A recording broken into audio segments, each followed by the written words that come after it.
Hi everyone, it's Gail from Ticket to Anywhere. As many of you know, last week I was in New York City for Book Expo America. I had an absolutely fabulous time there. I loved hanging out with my roommate Aaliyah of Pop Culture Junkie. We had a lot of crazy times together, and it's amazing that, we're both still sane because we're both kind of crazy. But we had a lot of fun. We didn't get lost in New York City, and that's all that matters, right?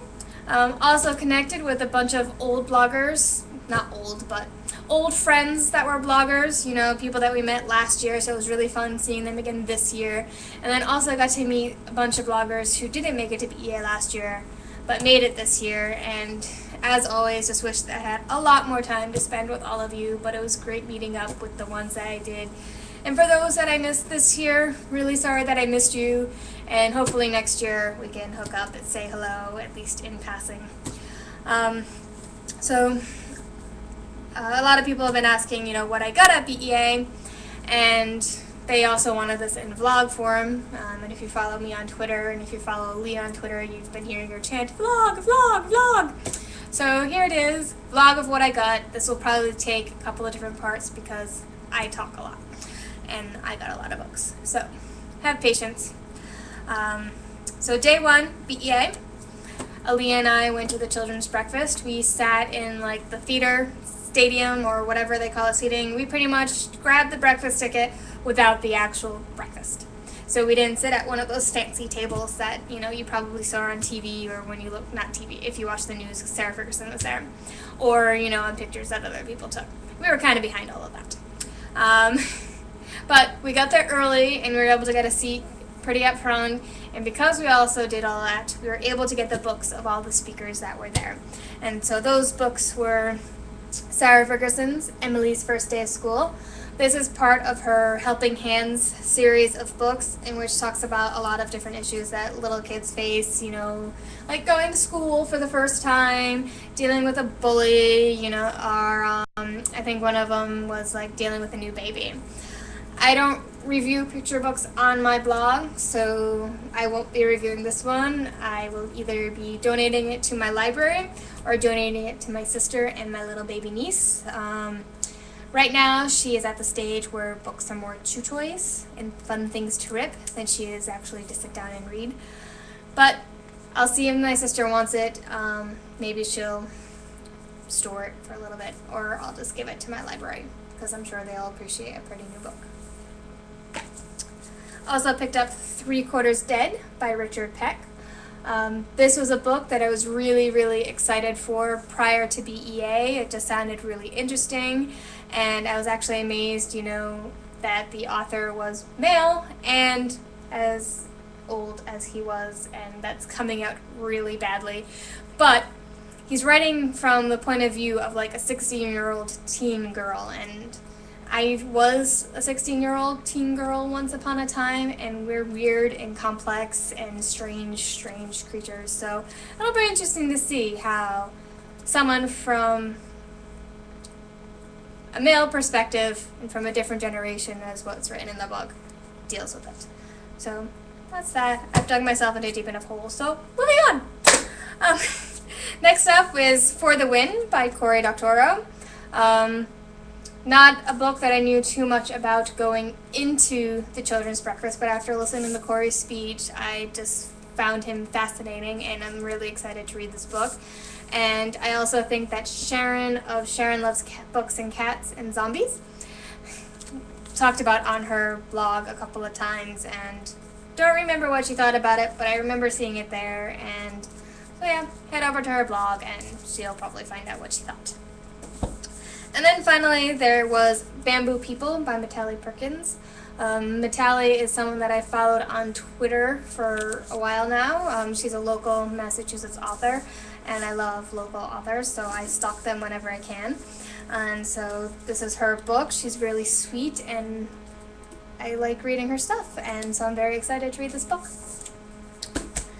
After Aaliyah and I left the breakfast, we went upstairs and we wandered around on the floor, and while there, we learned that Little Brown was giving away these bags filled with books, and on day one, the books were all YA.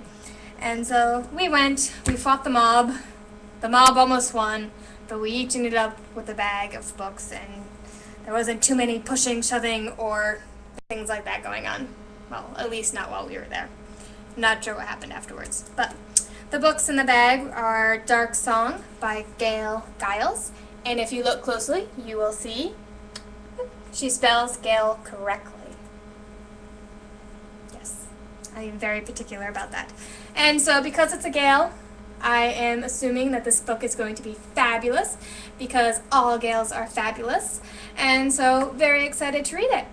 And I don't say that all Gails are fabulous just because I'm biased or anything, because I am not biased, you know. Gails just rock. There aren't that many of us in the world, so we just have to rock. There's also The Witch's Kitchen by Alan Williams. It's got an interesting cover to it. Not too sure what it's about, but I'm sure it deals with witches and kitchens and all that good stuff. And so, yeah, I'll find out, I'll review it, and then you will find out too. Fixing Delilah Hannaford by Sarah Ockler. Very, very, very, very excited for this one because I read her 20 Boy Summer and loved it tremendously. So I've been really looking forward to her sophomore novel, and so yeah, this one will be read pretty quickly because I just think she's fabulous. Bloodthirsty by Flynn Meany. This book sounds really fun. On the front of it has Edward, Stefan, Bill, Finbar. Finbar! And then it also says, some vampires are good, some are evil, some are totally faking it to get the girls. So this one I think is going to be quite entertaining, and I can't wait to read it. You Killed Wesley Payne by Sean Bedouin. This book doesn't publish until February 2011. So it's a long way off, but it does sound really interesting. It sounds like some sort of pulp noir mystery type book, and I look forward to reading it, although I probably won't get to it anytime soon since I have a lot of books in 2010 to read. And then finally in the bag is I Am J by Chris Beam. Again, not a book that I'm very, very familiar with. The back of the book makes it sound kind of interesting, but it is a March 2007 release, so I probably won't read it until closer to that date, just because there's just so much else that's going to be read and needed to be reviewed before then. So I'll talk a little bit about bags I got. Got this bag here. These came in a variety of colors, and I liked it because it has the BEA logo on it, and it holds a lot of stuff, so very excited about that. There was the Chronicle Books limited edition bag, and then on the one side it says see things differently, and then on the other it just has their logo, Chronicle Books.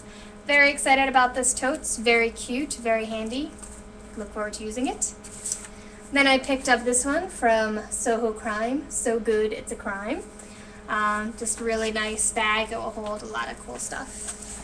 And then there are these really cool bags that were given out at the Penguin booth in like a variety of colors for the VladTodd.com website, and just to promote Heather Brewer and the book. And if you were at BEA, then you know that on the steps leading up to it from the registration area, it was covered with, you know, this design, and I will post a picture of that below. And I'm almost out of time for this vlog, so I'm going to stop this one, and then I'm going to continue with what's in my box.